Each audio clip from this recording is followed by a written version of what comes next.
All right, we're live on Friday. It is the day before Halloween, and I am the real Frank DiBenedetto here with the other Frank DiBenedetto and Ty Romstadt, who is our guest today from Raz Professional Services. What's up, gentlemen? Hey, thanks for having me on, guys. Really, two of us came in costume. Today is Mischief. Do you guys follow Mischief Night in your area of the country? Yeah, of course, I was the king of Mischief Night. I need an explanation. I don't know what Mischief Night is. We call it Devil's Night. Really?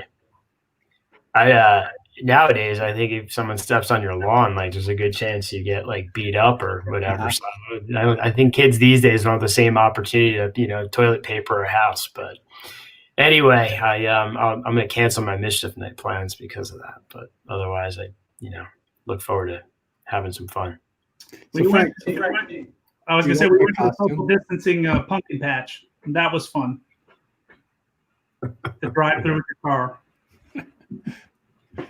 So, Frank, what do you think of my costume? How do I look? You know what you look like? There is the band, the Goo Goo Dolls.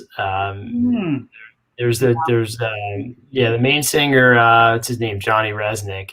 Right. And then there's the other guy who sings like one song. He's got that raspy voice. I might look it up while we're here. You look like that guy because you got that rock star old rock star thing, right? Yeah, like your hair would be all gray if you were like really a rock star, and there's no reason you should have that like mullety like rock haircut, but you still do, and then it's dyed black. So that's what you look more like. I don't. So you don't think I'm going to pass for you? I am. So people listening on the podcast can't see this, but I am dressed up. I'm giving my best shot at being Frank, except if. Why don't we let Ty? Ty, do I look like Mike right now, or not at the moment? No, not at the moment. I don't know. We can. Glasses. What about the glasses? Yeah, I mean the glasses. Maybe that's about as close as you might get with this, but I don't know. Yeah. All right, everybody. So if you're watching, playing along here, watching us live, please comment on YouTube or Facebook. We'd love to know who you are, where you are. Say hi.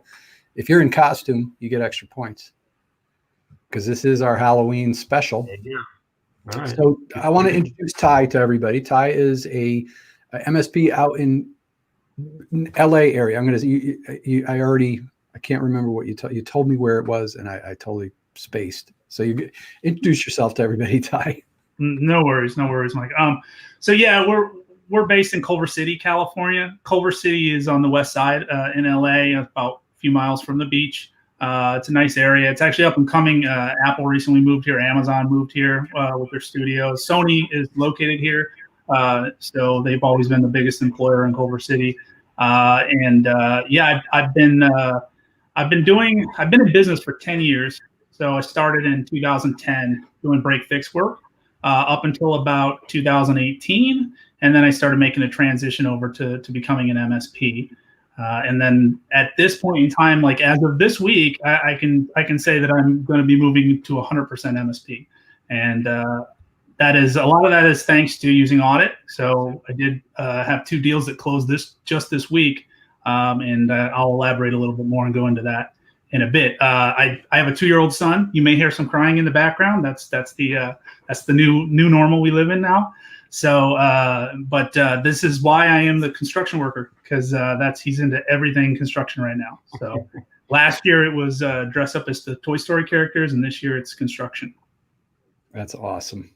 Well, it's cool, and then I'd love to explore that with you. Transitioning from break fix to MSP and how you did that process. I know you said you're also just joined the Robin Robbins world, so you're kind of immersed in pumping up your marketing right now.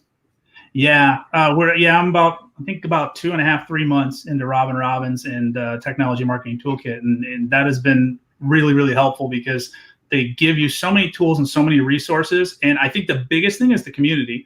Like you get this amazing community of people who are all willing to share and help out. And living in a big city like LA, I've never really felt like there's a lot of competition to deal with. I had a bug flying around, but honestly, it's it's really good to be able to ping off of so many other people and find out what it is they're doing that's working, what's not working, because things are always changing. So that has been very helpful. Right now, we're just running our first direct mail marketing campaign, which is really exciting. And I can already see it's starting to work. I'm starting to get a lot more connections. And even though I haven't gotten any leads yet from that, I have been getting leads in general. And I think just kind of when you start taking action and doing things, like things just kind of fall into place. You start, improving everything a little bit. You start generating some more opportunities. Yeah, activity breeds results. It's funny. Like as you start going, you'll start to recognize where things came from, right? You'll go, okay, I got somebody from this campaign. But after a while, you just keep doing stuff. Frank, I'm sure you can attest to this because you've been marketing, consistently for years. They come from everywhere, and there's multiple. You start. We were talking about this today, or I think we were talking about this recently, Frank, where you just sometimes you do so much stuff you don't know where people came from, right? You look at them and you go, wow, this person became a client, but they've been in our database for 2 years. It's definitely a cumulative effect. I think, you got to start somewhere. So there is that day where you go, hey, today's the day we start. But as you continue to do this, there's a cumulative effect. And like Mike said, sometimes, it's hard to say, well, they came through our newsletter, when in fact they may have been, watching blog posts or reading, or getting, direct mail campaigns from you for a bunch of years. And I think it adds up, definitely has a cumulative effect, especially if you're marketing in your local area. One of the things that we had decided to do was to try to saturate our local area just so that we became very well known in that space. And we wanted to really make sure people knew what we did so that we weren't just some big generalist IT company, that we were, specifically known for certain things. And then for us, it was the call to action too, which one day, became really apparent that like our website had like 25 things to do. And that we really, like what we wanted them to do specifically was to have them schedule an assessment with us, which is where the audit, of course, comes in. That's our ability to deliver on that. Yeah, what's your experience been, Ty? Like, when did you launch your first campaign? I mean, has it been a while or? So now, my first campaign was actually a referral campaign. So I sent out a referral campaign to my existing clients, and that was probably about 2 months ago or so. And I'm starting to get a little bit of traction from that at this point. And then I would say the direct mail campaign that was just started, that was about a month ago. And like I said, I'm already seeing the connections starting to take form.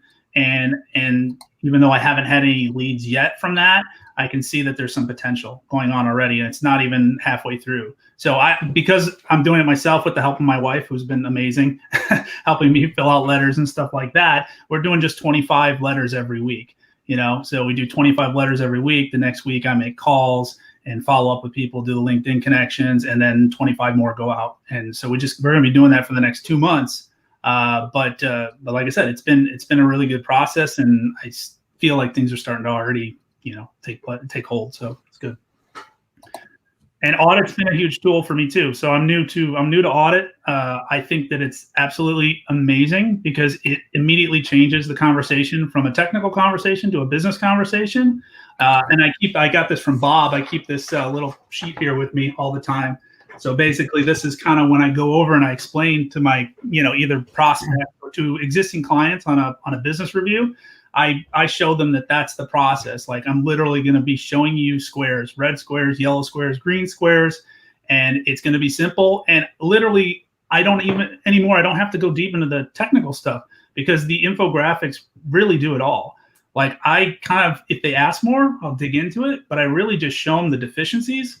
And I say, these are the areas, and maybe I want to focus on 2 of these right now, not the whole thing to overwhelm you. But if you really want to know more, it's all in the PDFs at the bottom of this that I'm going to send you, and you can reach out to me. We can dig as deep as you want to go. But it's been a phenomenal tool. And I told Mike that I literally had 2 sales that closed this week. So one was from a review, and the review, that's a significant amount of change for an entire year.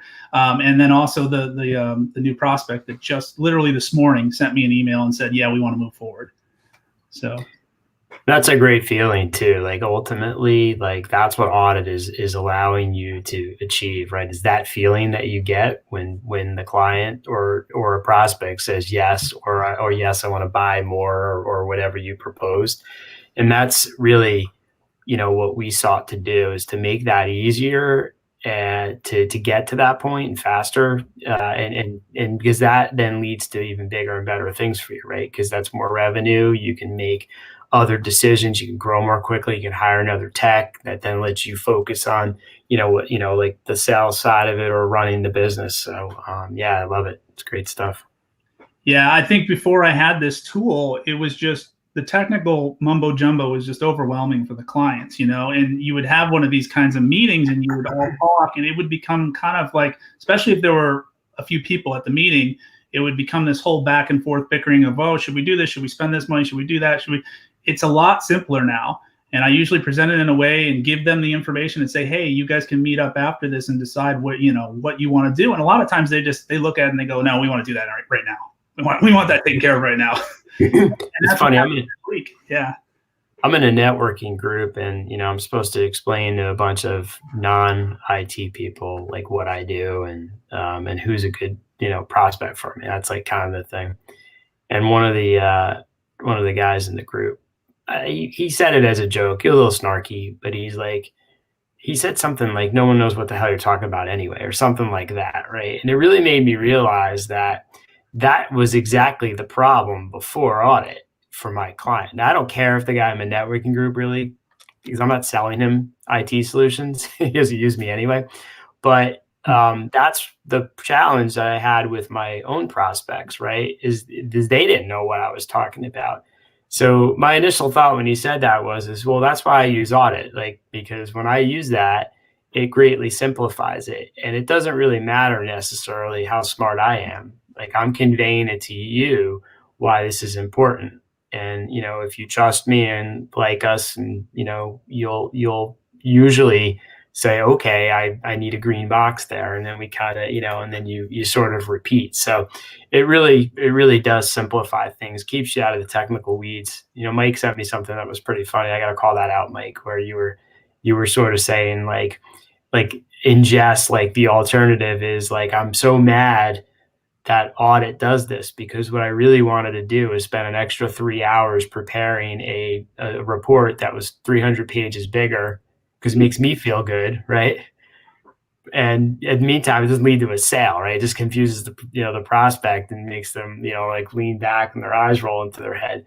So it is really true, that this is the tool that does help you win more deals more quickly. And ultimately, what I really believe is who's the real beneficiary in this, Ty, is your client or prospect, because now they get to work with RAS professional services and they make a good educated buying decision. If you had complicated it, they would have said no to you, and they never would have gained access to the products and services that you sell. Yeah. One thing I did for the first time this week is I used the new rapid assessment that's available on there. And so my website is now driving everybody to a quick, what's called a 12-minute discovery call. And that's kind of what I put together for my sales process, basically going through all the tools we use and in a very, very quick presentation, showing them the process that we use and the regular meetings and things like that. And then I quickly pivot over to the rapid assessment, just ask them, 9 quick questions and fill it out to the best of the ability, and then send them a report right away. And like I said, for this week, it worked very well, because the client, signed up the very next day. So yeah, we love that report. I think what's great about it is it's easier to get somebody to jump on that call. And this is what Robin's whole point was, is how can we figure this out, especially now, getting somebody to say yes to getting your foot in the door. But what I like about it is it gives them a very quick glimpse into how you would do the full assessment. So if they say, wow, this is actually pretty revealing, and we were able to do this in 12 minutes, I wonder what would happen if we had them come on site and maybe we did this for an hour, because we know we couldn't cover all the other areas that we're worried about. And I think that really sets the stage. Like, we talk about this a lot of times in business reviews, and some MSPs go, "Oh, I have a really tough time scheduling business reviews." And that's because your clients are used to how you do business reviews, right? Which is, you show up with, 4 inches of paperwork, you start talking tech, and then you pull a proposal out and try to sell them something. So of course they don't want to meet with you, right? So you always want to get them to want to know more. And I think that 12-minute call, like you're talking about, the rapid assessment, is a really easy way to just kind of whet their appetite, and then it encourages them, increases the chances of them saying yes to the full-blown assessment.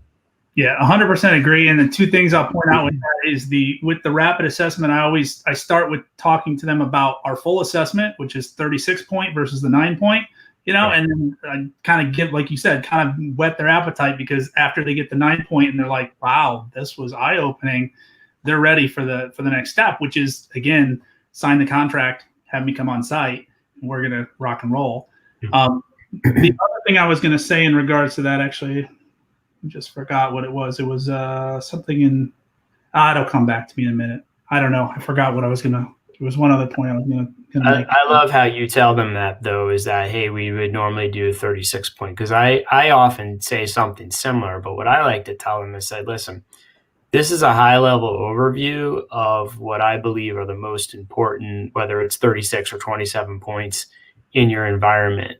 I say, if you hire us, arguably there's hundreds of things that we would look at. But in order to do that, we need to deploy our full tool set that we have access to. I said, we would never do that at this stage because you're not currently working with us. And they appreciate that. And it gives them an opportunity to understand, like, what we're going to be doing for them. Like, we're not doing a 1,000-point audit. And I also, like, put the words and the thought into their head, right? I say, you don't want me to do that right now. It would take us forever to go through every single little thing that we could find. It's not going to encourage you to want to work with me any more or less than if I showed you the top 27 or 36 things. So they appreciate it. And, I think you start that out. Also, it allows you to be unique, because all of your peers that they're talking to are going to do the usual, here's a ton of data. Here's a proposal, and you're going to show it to them in a totally different way that lets them understand it. And I think that gives you the competitive advantage. It's worked well for us in our MSP to be different. And we hear it, Mike hears it too. Feedback, go, oh yeah, people said to me, hey, the other guy did the same old, like, discovery the way everybody else does it, where they barely even talk to you and they just scan for some stuff and then show up with a big report. You guys actually asked, like, questions and really wanted to know about, like, what my problems were, and then you came back with a report that was so much easier to understand. So you definitely stand out, I think, by using this type of discovery and reporting. Yeah, Ty, I wanted to ask you, did you have to shift your thinking from presenting technical to presenting non-technical, or were you already thinking that way? I would say I was already thinking that way. My background comes from Apple.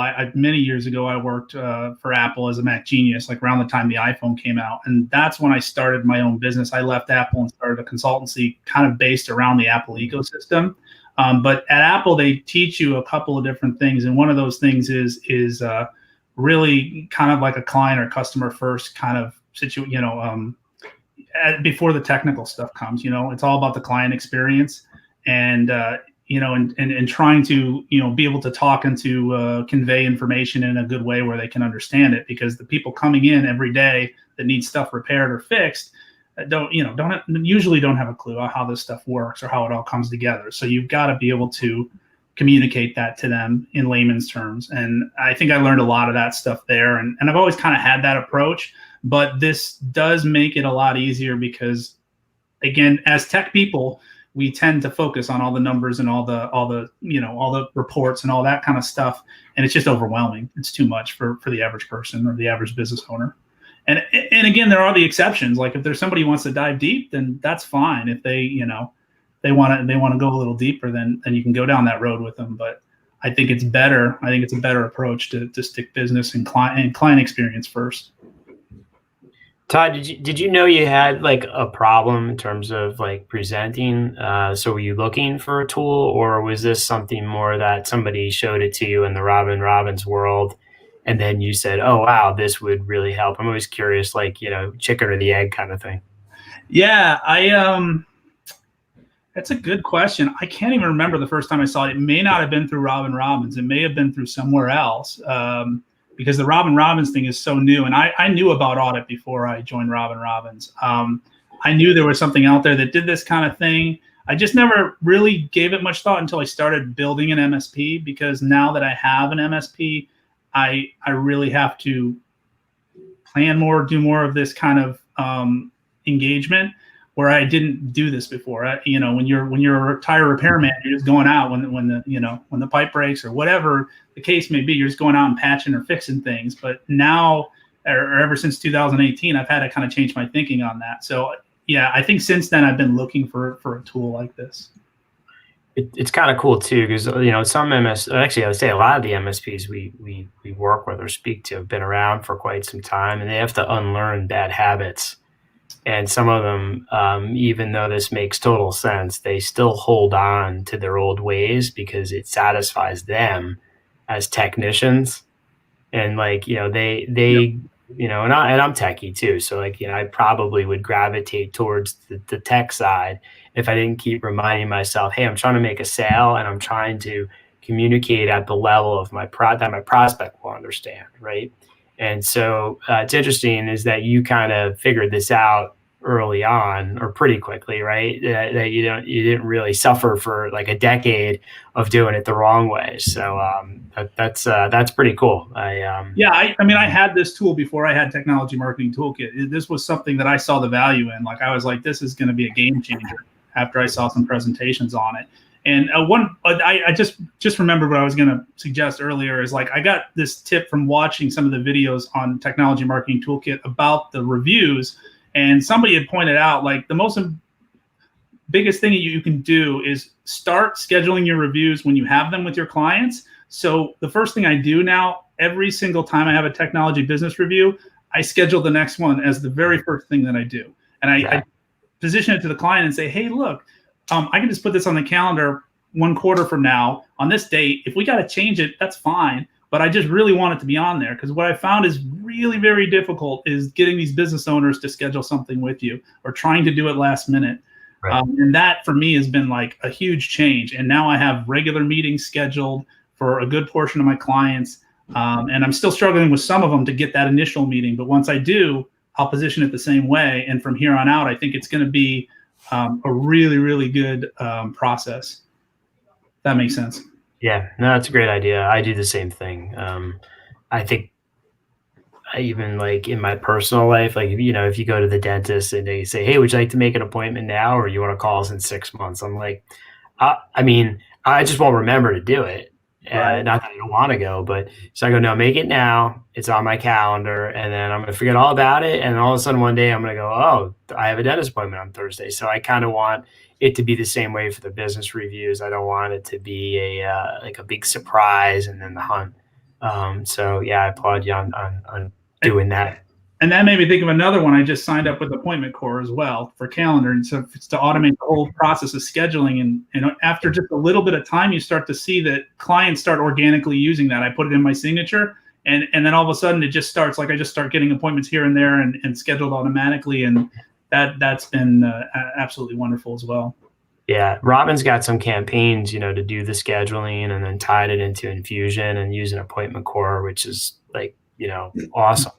I think the challenge, though, is if you go into that business review with a ton of techie information or the wrong presentation, it won't matter if you try to schedule the next one. They'll schedule it, and in their mind, they're going, we're canceling this thing when it comes up because this process is miserable. So I think it's important to pair the two up, right, is to get after it and automate the scheduling, make it easier for them to say yes to that. But then go in there with something of value that you're educating your clients, and you're making sure that you're allowing them to make a good buying decision. And what I love is even if they don't buy from me this time around, the next report's still going to have that red or yellow box. So we never forget that we talked about it, because in the past, before I used audit, we might talk about something like, let's say, backing up your email or whatever. And then they say no, and then I just don't bring it up. And 2 years later, they lose email, and then they go, "We don't have anything for that." And I'll go, "Don't you remember, 2 years ago?" And they're like looking at me like I'm crazy. We're just thinking the same thing, like so much less finger pointing going on, because when things go wrong, like they come to you, you're like, "Well, this is documented. We talked about it on this date, and I showed you this is a deficiency, and you said we don't have the money right now." And also, even like Mike and I, we talked to some vendors, and each of the vendors are trying to get us as MSPs to sell their product, especially cybersecurity, right? There's always another little add-on, another couple $1 a month thing. And like, how do you introduce that to your client, right?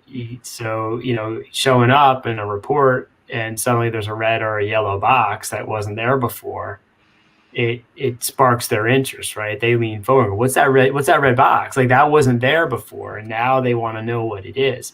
And it's so much cooler having them ask you, like, what is that? And now you explain, oh, that's this new cyber blah, blah, blah.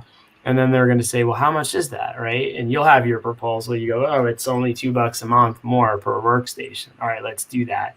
Or if they say no, it's going to be persistently there, but at least what you're doing is you're increasing your chances of getting them to use your stack, right, over time, because everybody wants those green boxes and everybody wants to get to a 100. So, and they're more likely to say yes when they're that much closer to the finish line, because they go, let me just say yes to this. It'll get me back to a 100. As opposed, if you're at a 42, you're kind of like, wow, we're so far from the finish line that maybe it's not quite as important. But business reviews are really important for that reason, because you can usually, with this style, you can get them to say yes to the things that you are suggesting to them. One thing I've also been using on that as kind of a gauge for prospects or for even existing clients is I give them average scores of my entire client base. So I'll say, the average of my clients might be 85 right now. You know what I'm saying? Like, all my clients combined, and you guys are kind of below that mark. So my goal is not to get you necessarily to 100, but I really just want to try to get you up to, the level base of everyone else, and that I think that hits home for a lot of people, because they're like, I don't want to be the business that doesn't invest in this. Yeah.